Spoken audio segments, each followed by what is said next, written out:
大家好，我是Ken九，欢迎来到频道。iPhone 16 Pro Max 已经上架1个多月了，我自己也使用了1个多月。在这1个多月里面，我发现了一些小小的秘技，当然也发现一些小小的缺点啊。所以这支影片呢，我会跟你分享我在使用1个多月之后真实的想法跟看法哦。对了，这一次我还带着它去环岛旅行，拍的我们这一次非常重要的年度计划复刻环岛的影片哦。至于拍了什么，在开始之前，先来看看我用 iPhone 16拍下的环岛旅行影片样片吧。OK，Go！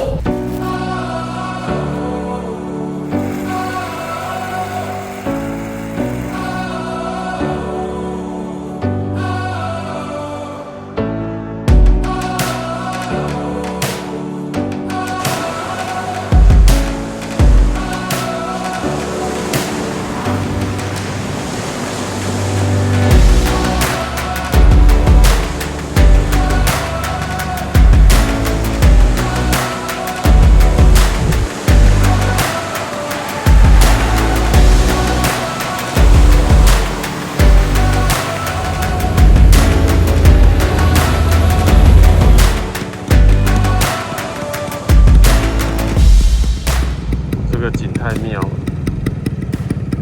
哇，这个景太妙了，月之海。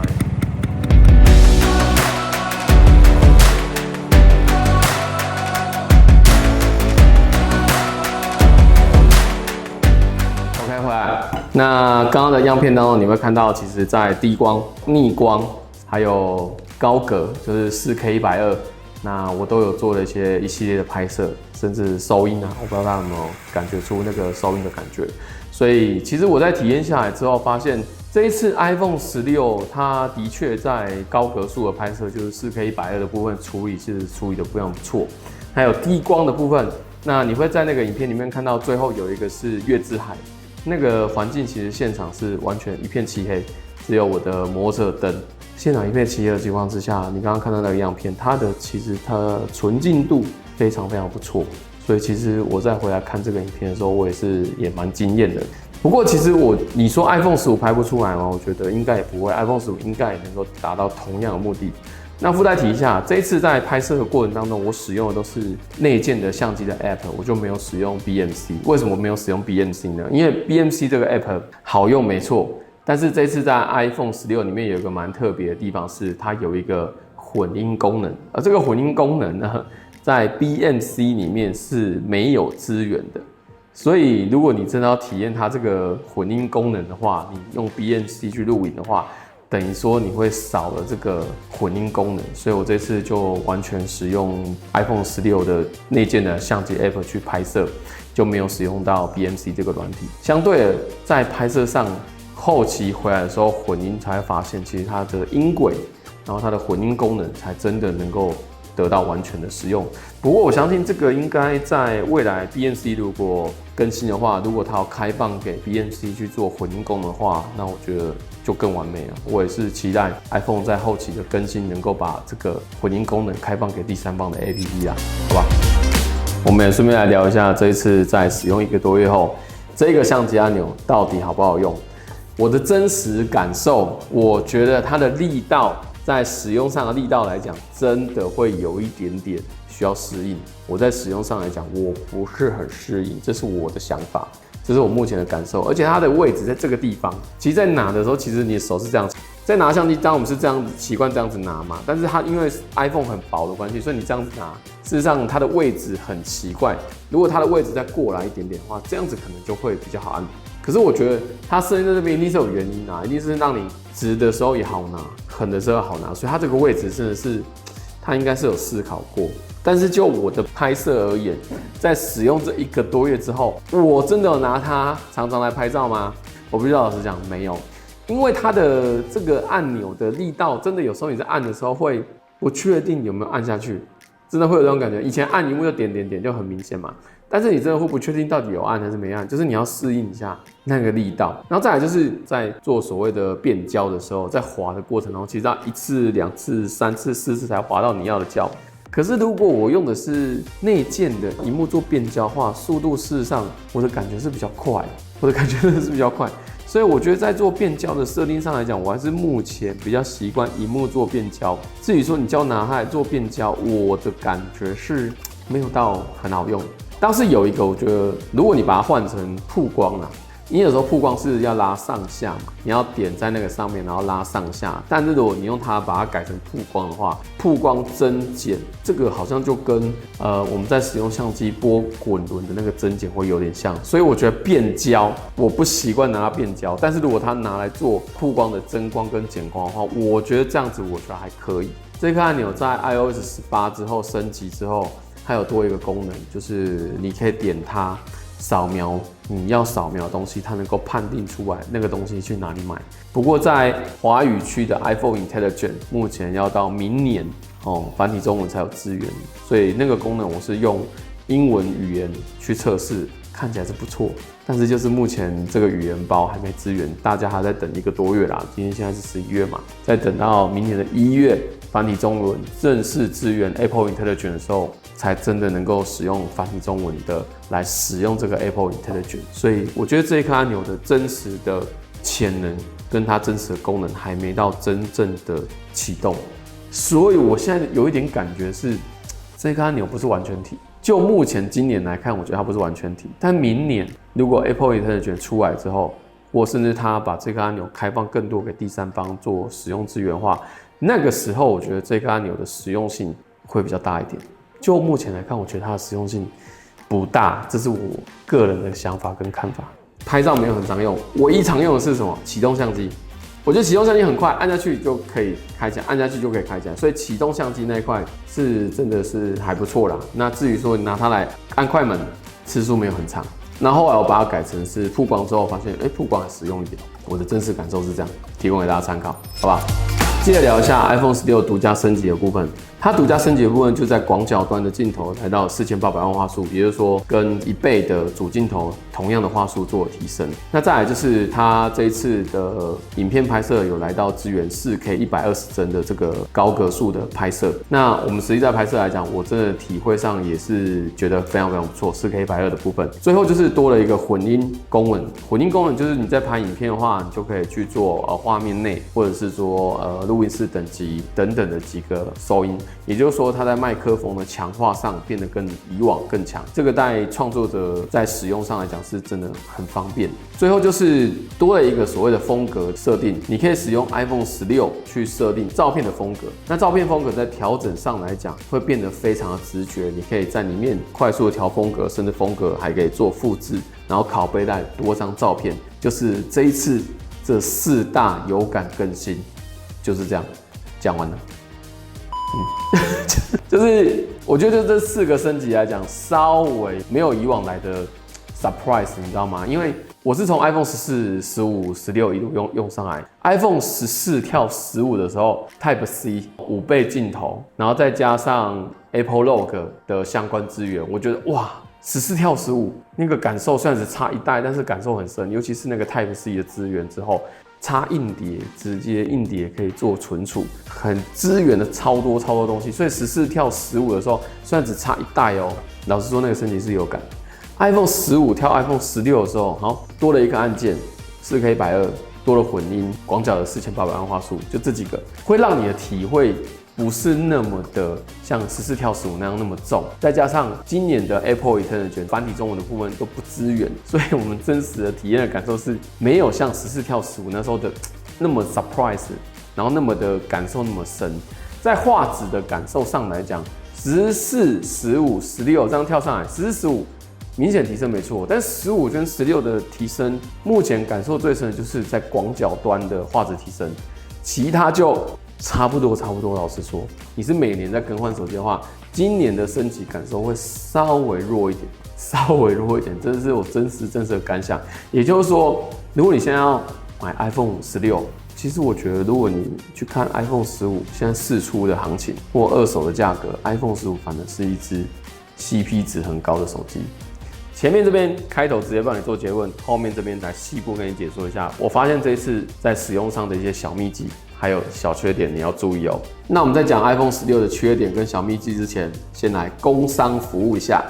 入手 iPhone 16之后，你是不是也在找周边好用的配件呢？我来推荐一款可以让你手机使用更方便的配件，就是这个 Taurus All-Stand Spin 的支架防摔手机壳，就是那个发明 O 型磁吸支架手机壳的品牌 Taurus。这款手机壳呢，其实我从 iPhone 15就用到现在，这个设计真的超实用、超方便的。这款手机壳的 O 型磁吸支架设计的非常独特，你只要轻轻一扭就能够稳定摆放，不管是横放还是直立，随手一个动作就能够找到最适合的角度。不管是吃饭的时候要顺便追个剧啊，还是你办公时候要立在桌上顺便看个讯息啊，甚至你可以随意的吸附在金属表面，随意摆放，超方便的。平时手拿的时候还可以扣在手上，有效防止手机的脱落。而背后手机支架收纳时是完全平整的，不会突出，手感相当的好啊。这款手机壳除了有独特的支架设计外，还通过了军规的防摔测试，能承受高达3公尺的跌落冲击啊。而4边的专利气囊设计可以让你手机掉落时得到全面的保护。对于像我这样经常要在户外拍摄的人来说，这样的防护能够让手机得到更完善的保障啊。而这一次 Taurus 还推出了一款超实用的 Mini Mag 5000毫安培超薄磁吸行动电源，因为超薄的特性可以强力磁吸在手机壳上不会掉落，能够一边充电又不影响手机使用，拍照时候还不会挡到镜头，超方便的。而且5000毫安培的容量足够满足我一天的电量需求，就这样薄薄一片，超有质感，携带没有负担。如果你也在找一款能够提供支架功能又有军规防护的手机壳，我推荐 Taurus All-Stand Spin 搭配 Taurus Mini Mag 磁吸行动电源，双搭配满足你外出的所有需求。有兴趣的话，欢迎点击下方资讯栏，可以进一步了解更多 Taurus 的产品资讯哦。这边也谢谢 Taurus 赞助本集播出。好，我们回来。在开始之前呢，我在去年有做了一支 iPhone 15的全解说，甚至我里面有讲到一些照片的格式啊，专业的解说，也可以点击左上角的连结去看一下。就是你可以先把那支影片看完，我里面有做一些详细解说，其实在研究到 iPhone 16上是也可以通用的。我们现在聊缺点哈，缺点1，弱档不支援风格调整，你要记住哦。如果你很喜欢在它 iPhone 16里面内建风格的调整的时候，其实它的 RAW 是不支援风格调整的。也就是说，如果你今天要在内建的风格调整当中使用调色的话，你必须把照片选择为 HEIC 的设定。所以在内建的照片 HEIC 才能够用风格去做调整。这个其实我后来想想也合理啦，因为你如果要调风格，弱档其实它就是保留最佳的原始档的状态嘛，所以真的要调弱档的话，你可能就要进到比如说 Lightroom 这样子的软体。那 Lightroom 其实也有手机的版本，我有把它丢到 Lightroom 去调色，发现其实就是可以调色，或者是说你把它下载下来电脑，然后用电脑版的 Lightroom 去做调色，其实是可以的。也就是说，如果你选用的是 Pro 那个弱档的话，当然它保留的就是最原始的状态，所以如果你要调色的话，内建的风格调整是无法调整的，你必须透过 Lightroom 手机的 App 版或者是电脑的 Lightroom 去调色，所以这边在使用上这个小小的缺点要记下来，这是第一个。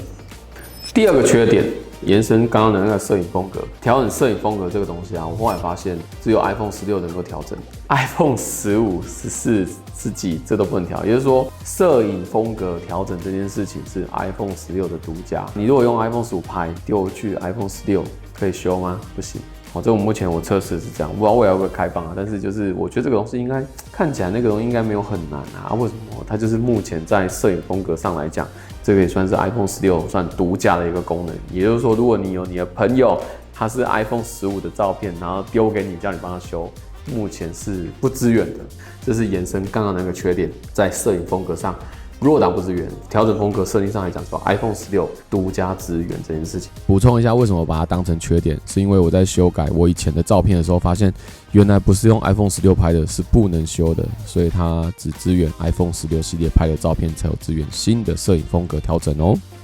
第三个缺点，4K 120这一次主打的4K 120在广角上不支援。你要知道，4K 120最常拿来拍的就是运动摄影机那种高运动的过程当中，然后慢格播放的画面，其实是很漂亮的。不过在 iPhone 16这一次只有在主镜头有支援4K 120，广角镜头没有支援，因为照理说他把广角镜头升级到4800万画素，我以为它的感光也会因此影片在拍摄上来讲也能够调到一起 4K 120，那就有运动摄影机的感觉，就是你可以用广角去拍高格，高帧数、高帧率这样子。但是它这次在广角端没有支援，这个是蛮可惜的。再来，同样的电影模式，就是你在拍影片的时候选到电影模式，那个电影模式里面有很漂亮的虚化嘛，那个虚化也是不支援 4K120的，那所以你要拍那种电影感很强的这种景深，但是要做很慢的慢放慢动作的感觉的话，它是不支援的，所以 4K120目前只支援在主镜头，然后不支援电影模式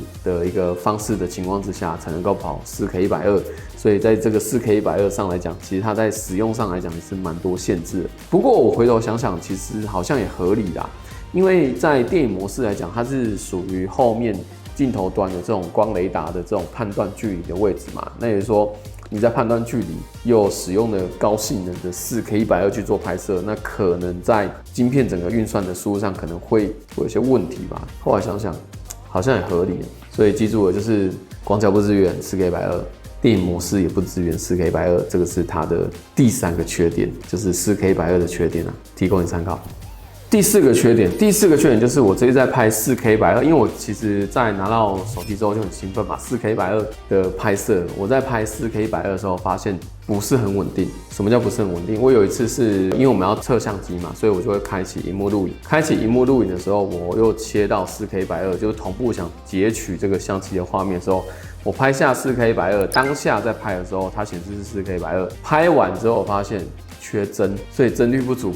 120。因为一般来讲 4K120的话，大概是 4K119点多嘛，就是它的实际帧率是119点多，但是它拍下来的帧率是比这个帧率少很多，缺格。然后我想到这个应该是就是使用萤幕录影在拍摄过程当中会造成所谓的这个可能运算速度啊整个延迟吧，所以 4K120会跑不出来。可是后来我发现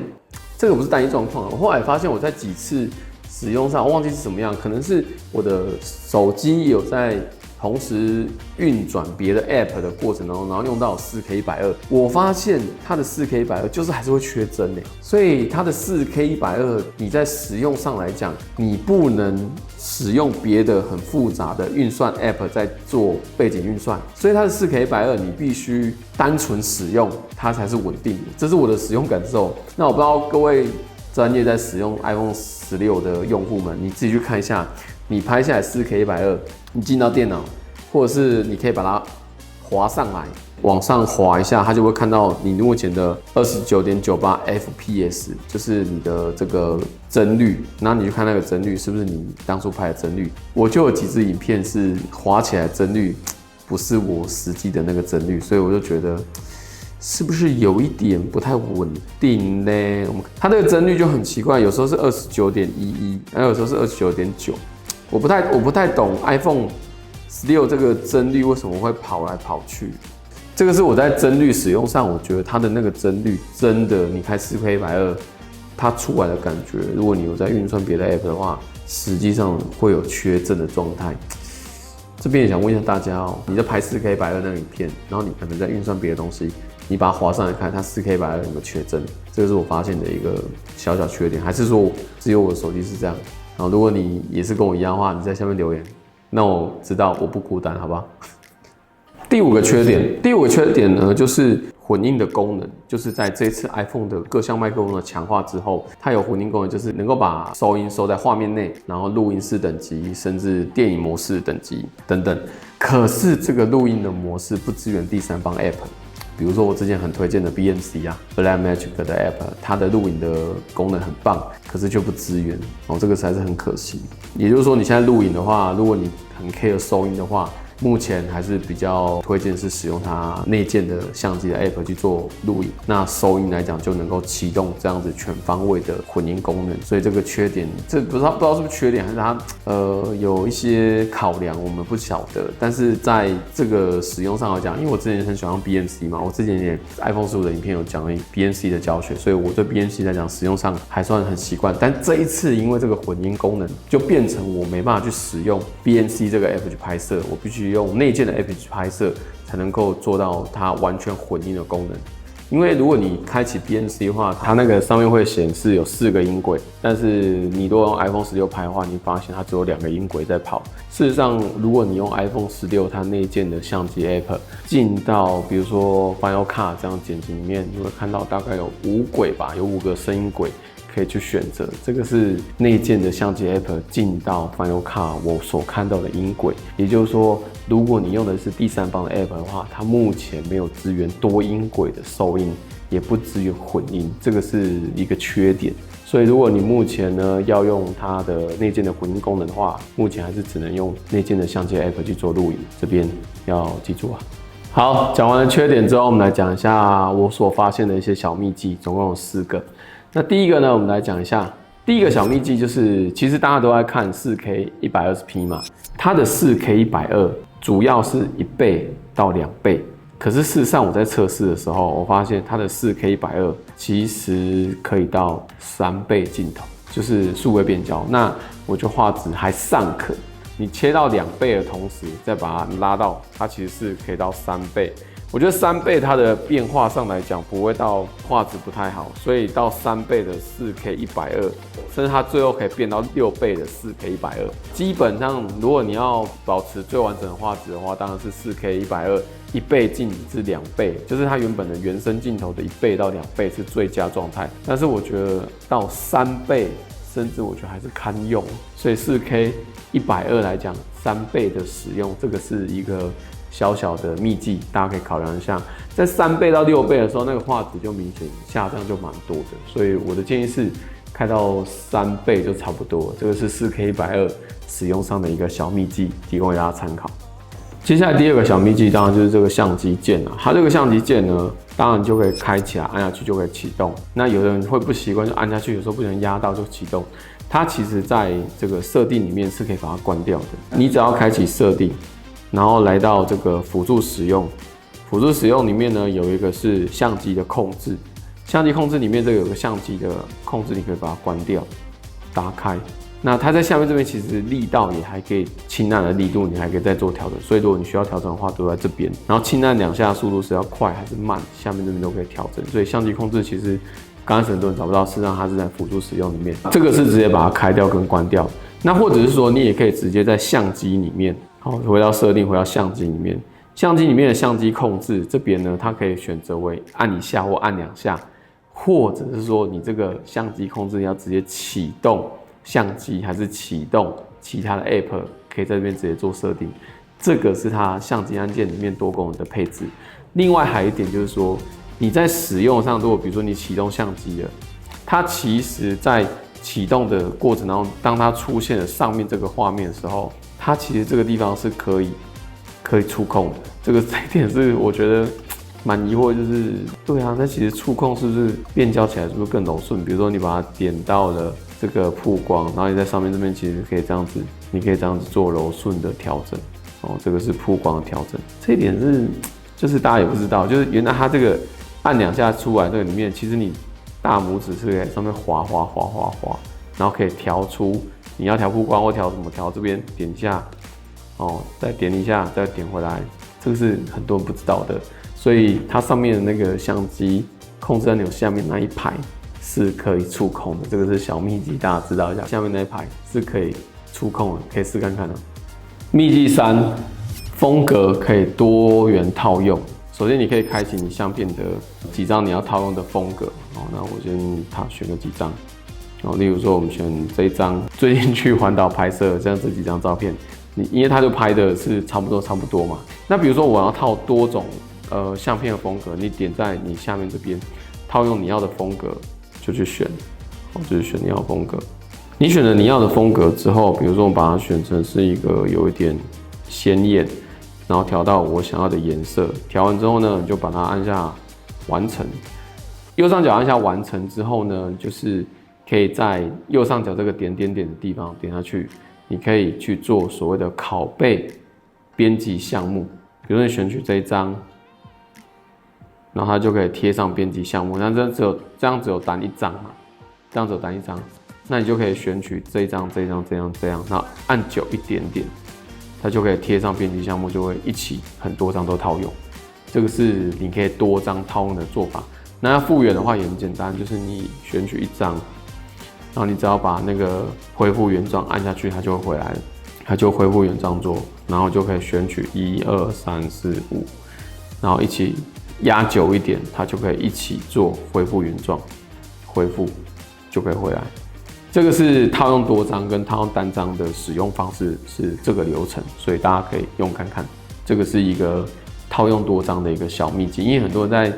拍下的同时，你要一张一张套是太麻烦了，所以这边教大家一个小秘籍，在套用风格的时候，其实一张套完之后，因为你可能会拍很多这种一系列，你就可以多张的把它套在一起就可以了。第4个秘籍，我觉得是应该是说这个按键啊，我后来发现这个按键最大的用途其实是自拍，因为你只要这样子按下去之后，它就可以这样子自拍，角度就变成这样子自拍。啊，如果你是拍直的或者是拍横的，用所谓的背后镜头来拍摄的话，自拍的方式因为画质好嘛，而且在操作上大拇指刚好在这个下面，所以我后来发现。这一颗按钮事实上最佳的状态是自拍，然后启动，然后转过来，马上就可以自拍。你换这只手操作，它其实这样录影也是很好录，就是左手刚好这样子录影。然后你如果是这一只手，就是变成这样子录影。所以你知道吗？我觉得它最佳状态就是自拍，所以你可以试看看，我觉得在自拍的功能上。这一支的方便性就提升很多，后来发现它的用途就在这边。不过有个小缺点就是很容易按到什么，就是在切换的时候很容易按到变焦，然后就不小心把脸变太大或太小。所以方便之余也要小心有没有不小心误触到变焦。第4个小秘密就是我发现这个按键最终最好用的地方其实是自拍，提供你参考，你可以试看看啊。最后我想跟大家聊一下关于4K120这件事情。4K120适合拍什么样的画面、什么样的情境之下开起来可以使用？这边我提供几个方向让大家去使用这个4K120，你可以听看看你会不会用到这些东西。第一个，运动。前阵子台中市有那个 F1 赛车，那我就拿着我的 iPhone 16去拍了 4K120P 的画面，让大家感受一下 4K120的这个画面。4K120非常适合拍运动题材，看一下。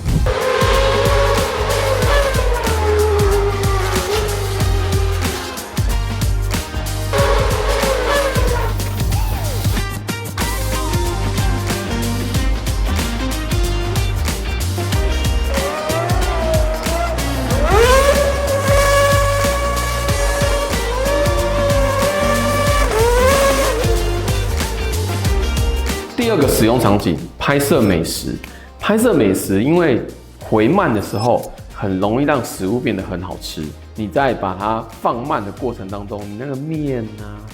或者是那个冒烟啊，或者是那个食物的那个有那个端一端的感觉，它都变得非常慢的情况之下，会变得超好吃。所以4K120很适合拍食物。然后它看起来会变得超级好吃，这个是食物的场景、食物的情境，我很常使用来拍4K120的使用情境。最后一个4K120的情境给大家参考，拍摄情感。什么叫拍摄情感？就是说，如果你有去参加婚礼，或者你有去参加一场就是亲子活动，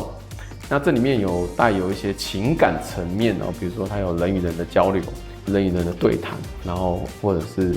求婚的告白等等，这一类场景其实很适合拍4K120。为什么？因为当这个感动的画面放慢的时候，会变更感动。大家理解我这个意思吗？比如说他在告白，或者他们两个在互动的时候，他们情绪已经出来了。那个情绪出来的时候，有人可能是，比如说我们在婚礼里面拍这个双方的告白啊，或是两个人在做这个情话绵绵啊，或者是他们两个的互动，就是很开心，然后笑得非常开心。这种锁住情绪的画面，你用4K120去拍的时候，回放慢的过程当中，你会发现变得会更感动，情感层面表达出来会